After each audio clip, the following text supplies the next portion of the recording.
Shalom, selamat malam.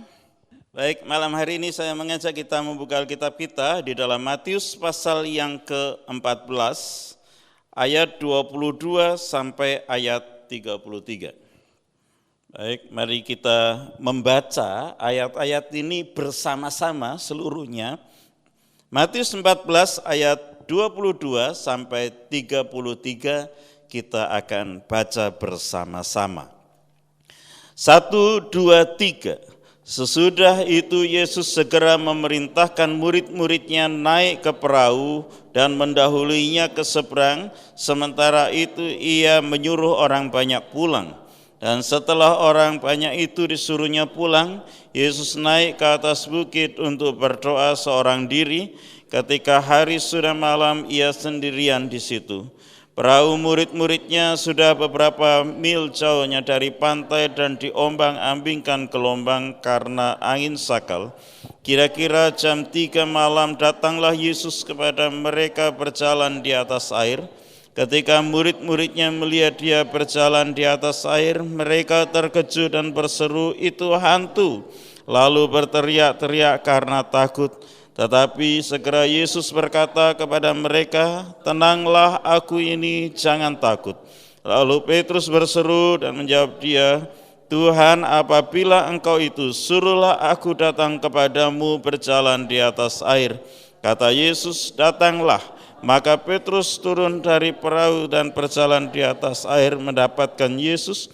Tetapi ketika dirasa tiupan angin, takutlah ia dan mulai tenggelam, lalu berteriak, "Tuhan, tolonglah aku."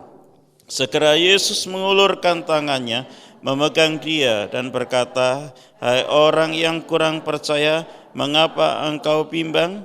Lalu mereka naik ke perahu dan angin pun redalah, dan orang-orang yang ada di perahu itu menyembah dia, katanya, "Sesungguhnya Engkau anak Allah." Amin. Puji Tuhan. Bapak Ibu Saudara, malam hari ini saya menyampaikan firman Tuhan yang sama dengan beberapa waktu yang lalu saya sampaikan bagian ini, tetapi dengan judul yang berbeda. Tenanglah, aku ini, jangan takut. Tenanglah, aku ini, jangan takut.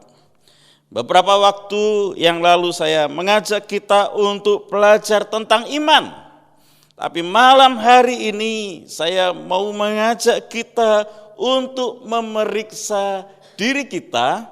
Apakah kita berjalan di dalam kekhawatiran, di dalam ketakutan, dan bagaimana kita mengenal Tuhan itu akan mempengaruhi sikap hidup kita, mempengaruhi bagaimana kita menjalani hidup kita hari-hari yang kita lalui. Tenanglah, aku ini, jangan takut. Saudara, ini adalah pernyataan yang disampaikan oleh Tuhan Yesus ketika murid-muridnya ketakutan karena mereka tidak melihat dengan jelas siapa yang sedang berjalan di atas air itu. Mereka menganggap mereka melihat hantu, padahal sebenarnya yang mereka lihat adalah Tuhan Yesus. Saudara yang dikasihi oleh Tuhan, apapun keadaan kita, apapun yang sedang kita alami, apapun yang menjadi problem, apapun yang sedang kita hadapi dan sedang kita pergumulkan, kalau kita mengenal dengan jelas siapa Tuhan kita, saudara. Kalau kita mengenal dengan jelas siapa yang kita sembah, maka kita akan menjadi tenang. Amin. Kalau kita mengenal siapa yang berserta dengan kita, kalau kita mengenal siapa itu Yesus sesungguhnya, siapa Tuhan yang kita sembah, kita akan tenang, saudara. Sebab itu adalah perkataan Yesus sendiri. Dia berkata, "Tenanglah, aku ini, jangan takut." Bapak Ibu Saudara yang dikasihi oleh Tuhan, kisah ini sangat terkenal dan saya percaya dari banyak sisi kita bisa melihatnya. Kita bisa melihat dari sisi bagaimana seorang Petrus belajar beriman.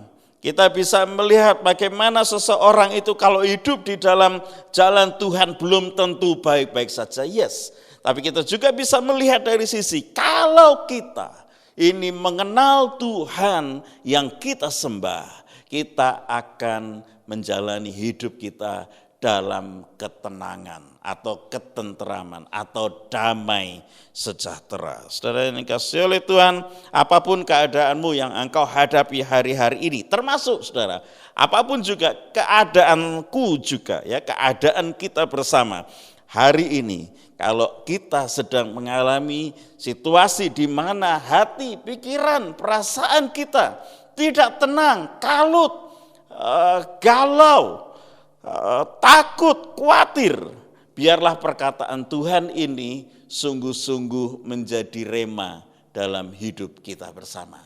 Tenanglah, aku ini jangan takut. Why? Mengapa? Mengapa saudara kita bisa tenang di dalam kehidupan kita kalau kita mengenal Tuhan? Mengapa? Sebab yang pertama saudara, sebab yang pertama Dia adalah Tuhan yang melatih iman kita saudara. Tuhan itu Tuhan yang melatih iman kita. Tuhan itu memang Tuhan yang memberi kepada kita iman. Roh Kudus memberikan kepada kita kemampuan untuk bisa berkata, Yesus adalah Tuhan. Tapi Tuhan tidak memberikan kepada kita iman dan berkata, ini iman, kamu jadi punya. Tidak. Dia memberikan iman kepada kita, iman untuk percaya kepada Yesus dari Roh Kudus, tapi iman untuk percaya berjalan di dalam Tuhan, Dia melatih dalam hidup kita, saudara. Dan latihan itu adalah latihan. Latihan itu bukan contekan, saudara ya. Kalau kita dilatih, maka kalau kita percaya bahwa Tuhan itu adalah Tuhan yang melatih, maka Dia melatih iman kita melalui situasi yang kita hadapi, saudara. Baik, mari kita lihat ayat yang ke-28 dan ayat yang ke-29. Lalu Petrus berseru dan menjawab dia, Tuhan, apabila engkau itu, suruhlah aku datang kepadamu berjalan di atas air. Kata Yesus, datanglah. Maka Petrus turun dari perahu dan berjalan di atas air mendapatkan Yesus. Saudara yang dikasihi Tuhan, Petrus melihat, ya kalau memang itu engkau Tuhan bukan hantu, suruh aku datang kepadamu. Saudara, sebenarnya harusnya Petrus kan bisa berkata gini, karena itu engkau Tuhan, aku pasti bisa juga datang kepadamu, aku percaya. Tapi dia berkata, Tuhan, kalau memang itu engkau, suruh aku ke situ, berjalan di atas air. Dan Tuhan berkata, ya datanglah ke sini, datanglah kemari, berjalanlah di atas air. Sebenarnya Tuhan mau berkata begini, aku ajari kamu, supaya kamu bisa seperti apa yang aku kerjakan. Bukankah kita percaya bahwa firman Tuhan berkata, barang siapa percaya kepadaku, ia akan melakukan pekerjaan-pekerjaan yang aku lakukan. Bahkan pekerjaan-pekerjaan yang lebih besar daripada itu. Saudara yang dikasihi Tuhan, Tuhan berjalan di atas air. Petrus berkata begini, suruh aku datang kepadamu berjalan di atas air. Dan Tuhan berkata, datanglah. Dia mengajari Petrus untuk memiliki iman. Saudara yang dikasihi Tuhan, saya percaya bahwa apa yang kita lalui, saudara, di dalam hari-hari kita ini, sebenarnya menurut saya, ini pendapat pribadi, menurut saya, cara Tuhan melatih iman kita.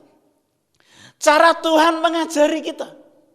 Nah, bagi beberapa orang, Tuhan mengajari supaya beriman dengan beberapa situasi yang tidak terlalu berat. Dia harus belajar dengan hal-hal yang sementara tidak terlalu berat. Tapi kalau Anda menghadapi situasi yang cukup berat, atau mungkin ada beberapa orang yang berkata bukan cukup Pak, ini berat banget. Saudara, lihatlah dengan cara ini. Tuhan sedang mengajari Anda beriman. Dan kalau Tuhan sedang mengajari Anda beriman, Anda percaya ini cara Tuhan melatih iman saya, Anda akan tenang. Tapi kalau kita melihatnya dengan cara yang berbeda, Bukan Tuhan sedang melatih dan mengajari iman saya, tapi Tuhan sedang meninggalkan saya, Anda akan takut. Benar. Saya juga akan takut, saudara. Kalau saya melihat ini sebagai bukan sebagai Tuhan melatih iman saya, tetapi saya melihat sebagai Tuhan tidak peduli lagi dengan saya, wah saya takut sekali. Saya nggak mungkin tenang, saudara. Kita nggak mungkin tenang karena ketika kita melihatnya sebagai Tuhan meninggalkan kita, Tuhan menyembunyikan dirinya untuk kita, Tuhan tidak mau turunkan tangannya untuk kita, Tuhan bahkan tidak mau melatih supaya aku naik ke level keyakinan, kepercayaan dan iman yang lebih tinggi. Kalau kita melihatnya dengan cara itu, kita tidak akan tenang. Karena apa? Karena kita tahu bahwa kita ini tidak mungkin bisa melaluinya. Saudara yang kasih Tuhan, kalau Petrus tidak mendengar Tuhan berkata, datanglah. Saya percaya kalau dia melangkah, udah pasti deh.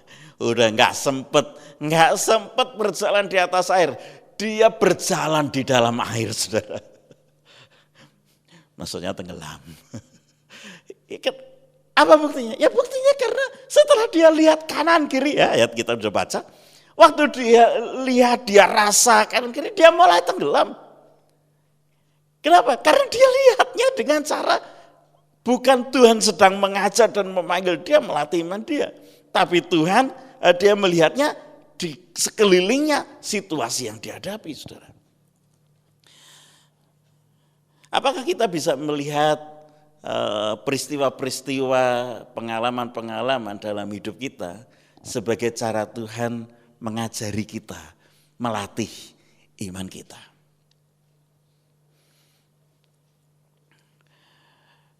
Saya merasa bahwa Tuhan itu melatih saya dengan cara yang menurut saya lama-lama semakin ekstrim.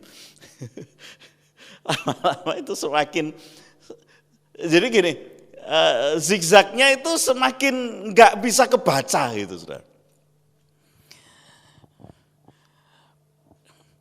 Pada saat saya mengambil keputusan untuk menjadi seorang ambituan full time, meninggalkan pekerjaan, saya sudah memiliki 3 anak, memiliki istri dan 3 anak. Tahun 2000. Ya, waktu itu Tuhan melatih iman saya dengan cara yang menurut saya agak lebih soft. Ya, nggak terlalu berat. Karena gini, meninggalkan pekerjaan kan nggak punya pendapatan. Kemudian sekolah selama 2 tahun nggak bisa sambil kerja dan memang saya mau komit, saya nggak kerja. Nah dia latih dengan cara yang cukup buat saya berani melangkah. Dia kasih, Tuhan memberi kepada saya pesangon yang cukup untuk hidup selama saya sekolah. Oke. Setidaknya Tuhan melatih saya untuk meninggalkan pekerjaan dan berani mengambil keputusan untuk menjadi hamba Tuhan. Banyak orang mungkin bahkan masih single pun tidak berani kan. Ya sebenarnya agak salah sih ya. Lebih baik saya waktu dipanggil melayani Tuhan sejak SMA, lalu saya lulus SLTA itu kuliah teologi gitu kan, ya kan. Tapi it's okay. Tuhan itu Tuhan yang baik. Dia tidak membiarkan, tapi ya oke, keputusan manusia dihargai yuk. Saya memutuskan untuk kuliah umum, saya memutuskan untuk mengalami, ternyata dengan itu mengalami banyak hal gitu ya, dan banyak yang nggak enak. Tapi oke, latihan selama itu saya rasa itu latihan yang cukup menegangkan di hampir akhir-akhir sekolah, karena pas setelah hampir 2 tahun itu juga pas uangnya habis. Lalu berikutnya Tuhan melatih kami sekeluarga, saya dan istri, untuk percaya bahwa Tuhan itu menyediakan yang kami perlu pada saat kami melayani Dan anak-anak bisa sekolah, anak-anak mulai sekolah. Saya melayani sebagai staf admin dan ya pengerja di sini. Bapak Ibu yang orang lama tahu ya, kita koster sekaligus gitu ya, ngepel. Sekarang nggak ngepel di sini. Enggak lah, sudah banyak orang yang bisa terlibat di sini. Tapi Tuhan melatih saya dengan situasi yang berbeda. Ketika anak-anak mulai besar, SMP, SMA, ya saya dan istri berkata, pokoknya masa sih Tuhan nggak bisa membuat kami menyekolahkan anak-anak kami. Ya, kita bersyukur waktu SD sekolah gratis di negeri. Kemudian SMP akhirnya gratis waktu Tia itu masuk SMP gratis. Waktu mulai pada SMA, puji Tuhan, situasi yang tepat, pas SMA negeri gratis gitu ya saudara. Enggak ada kuliah gratis sayangnya. Tapi setelah sekian tahun, akhirnya kami percaya kadang-kadang dengan cara yang wajar, kadang-kadang nggak wajar. Tuhan melatih iman kita. Nah, masalahnya adalah kalau udah lulus, saudara, Tuhan melatihnya, Dia mau kita punya keyakinan, kepercayaan, penyerahan diri, pengandalan akan Tuhan jauh lebih maksimal kan. Dia latih jauh lebih besar, saudara. Saya percaya saya sedang dilatih Tuhan untuk percaya suatu saat saya bisa punya gereja nggak ngontrak gitu saudara ya.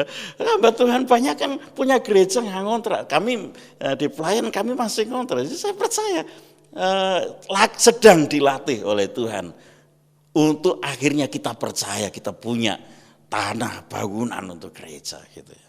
Saudara kasih Tuhan. Cuman itu ya latihannya lebih agak bikin deg-degan gitu ya, agak bikin deg-degan. Tapi kalau Anda percaya bahwa Tuhan sebenarnya sedang melatih Anda, iman Anda, maka Anda lalui masalah itu dengan kacamata yang berbeda. Anda akan tenang. Oke Tuhan, apa yang Tuhan mau untuk aku capai? Kualitas iman seperti apa yang Tuhan mau untuk aku bisa sampai? Aku mau belajar itu Tuhan. Nah itu memang tidak mudah. Tapi kalau kita percaya Tuhan sedang melatih kita dengan grade yang lebih tinggi, maka kita akan tenang, saudara. Kalau enggak akan tenang, saudara. Waduh, masalahnya gede banget. Kalau gede, gak bisa tenang. Kenapa? Kalau kita nggak lihatnya sebagai cara Tuhan untuk melatih kita. Yang kedua, saudara, kita akan tenang, kita tidak akan takut. Kalau kita mengenal Tuhan, yang Dia adalah Tuhan yang mau menolong kita. Yes, Tuhan melatih kita. Kalau ada pada step itu, Tuhan melatih, Anda percaya Tuhan melatih Anda, iman Anda. Itu satu hal. Tapi Anda juga harus percaya Tuhan adalah Tuhan yang mau menolong Anda. Mau menolong kita, saudara yang kasih Tuhan. Lihat ayat yang ke-31. Ketika Petrus mulai tenggelam, Petrus berteriak, Tuhan tolonglah aku. Ayat 31, segera Yesus mengulurkan tangannya, memegang dia dan berkata, hai orang yang kurang percaya, mengapa engkau bimbang? Oke, Yesus berkata, mengapa engkau percaya? Mengapa engkau kurang percaya? Mengapa engkau bimbang? Ya. Tapi sebelum dia tegur begitu, apa yang Yesus lakukan? Segera Yesus mengulurkan tangannya dan memegang dia. Bapak Ibu Saudara yang kasih Tuhan, kita kadang-kadang berpikir ya ke Tuhan itu, Tuhan itu maunya kita benar, kemudian kalau salah kita udah pasti ditegur. Kita lupa bahwa Tuhan itu nggak cuman mau kita benar, ya Dia pasti mau kita benar. Tapi manusia itu memang kan seringnya nggak benar gitu ya. Nah kalau kita hanya berpikir Tuhan yang adil, yang maunya manusia benar aja, maka kita akhirnya cenderung melihat Tuhan itu sebagai Tuhan yang akan menghukum. Ya, Tuhan memang akan mendidik kita. Tapi sebelum itu, saudara, kalau kita ada dalam kondisi darurat, ya, seperti Petrus ini, yang dikerjakan pertama sebelum Yesus berkata adalah mengulurkan tangannya dan memegang dia. Saudara yang kasih Tuhan, Pak, ini luar biasa loh. Sebelum Tuhan berkata, dia sudah mengulurkan tangannya dan memegang dia. Memang setelah diulurkan tangan dan dipegang, ditegurlah Petrus, kenapa kamu kurang percaya gitu kan. Tapi dia ulurkan tangannya, dia pegang Petrus. Bapak Ibu Saudara yang dikasihi oleh Tuhan, Anda akan tenang, kita akan tenang, kita akan tidak takut kalau kita mengenal Tuhan yang adalah Tuhan yang mau menolong kita. Haleluya. Tuhan yang mau menolong kita. Bukan cuma Tuhan yang mau negur kita atau menunjukkan kesalahan kita. Ya, dia akan didik kita, dia akan tegur kita. Bukankah Alkitab berkata, firman Tuhan berkata, berbahagia kita yang dikasih Tuhan, karena kita yang dikasih sebagai anaknya, kita ini ditegur, dididik. Tapi saudara, kalau ada percaya Tuhan yang menegur dan Tuhan yang mendidik itu adalah Tuhan yang mengulurkan tangannya lebih dulu dan memegang kita. Wow, itu akan sangat ajaib. Ya. Tuhan itu menyelamatkan kita lebih dulu, baru setelah itu dia mau kita dididik di dalam dia. Anda percaya Tuhan mau menolong Anda? Saya percaya Tuhan mau menolong saya. Kalaupun sekarang saya belum merasakan Tuhan menolong saya misalnya, saya percaya Tuhan mau menolong saya. Petrus percaya Tuhan mau menolongnya, maka Petrus berteriak, Tuhan tolong saya. Petrus tidak berkata, Tuhan maafkan saya, ampuni saya nggak percaya. Nah, pertama dia, karena kebutuhannya adalah ditolong. Kebutuhan kita adalah ditolong oleh Tuhan, maka dia akan tolong. Haleluya. Yang ketiga, kita akan tenang kalau kita mengenal Tuhan, yaitu Tuhan yang berkuasa. Haleluya. Ayat yang ke-32. Ayat 32, lalu mereka naik ke perahu dan angin pun redalah. Saudara, Tuhan menolong, melatih iman Petrus, dia bisa berjalan di atas air. Tuhan menolong Petrus yang tenggelam, tapi Tuhan juga yang meredakan badai. Kadang-kadang kita berpikir, oke, terima kasih Tuhan, Engkau beserta dengan aku. Sekalipun ada badai, aku bersyukur karena aku percaya Engkau beserta dengan aku. Yes, Tuhan itu Immanuel. Tapi saya mau sampaikan kepada saudara berdasarkan firman Tuhan ini, dia juga yang redakan badai. Amin. Ya, kan ada pepatah bahasa Indonesia yang keren ya. Badai pasti berlalu. Cuman waktunya kapan? Gitu masalahnya ya kan. Tapi pasti berlalu. Jadi kalau kita masih ada dalam badai, kita masih ada dalam masalah, enggak apa-apa. Ada Tuhan, percayalah, badai pasti berlalu.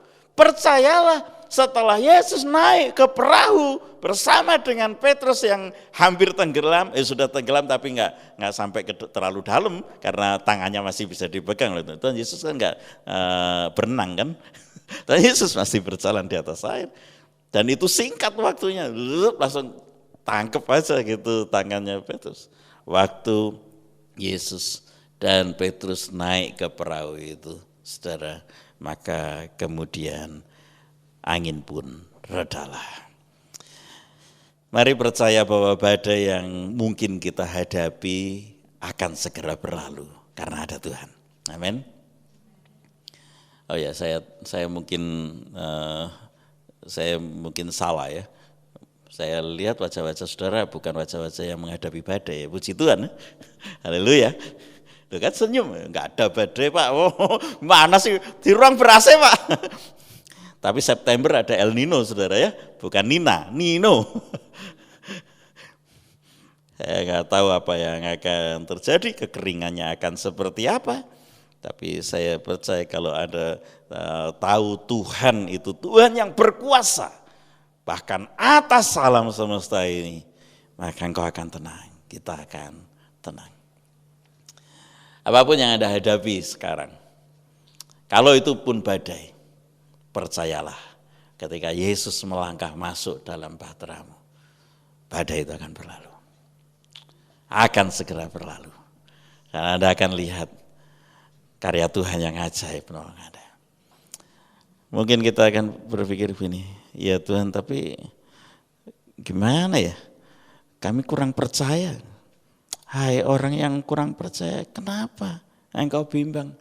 Ya Tuhan, aku mau percaya, ampunilah aku yang kurang percaya ini.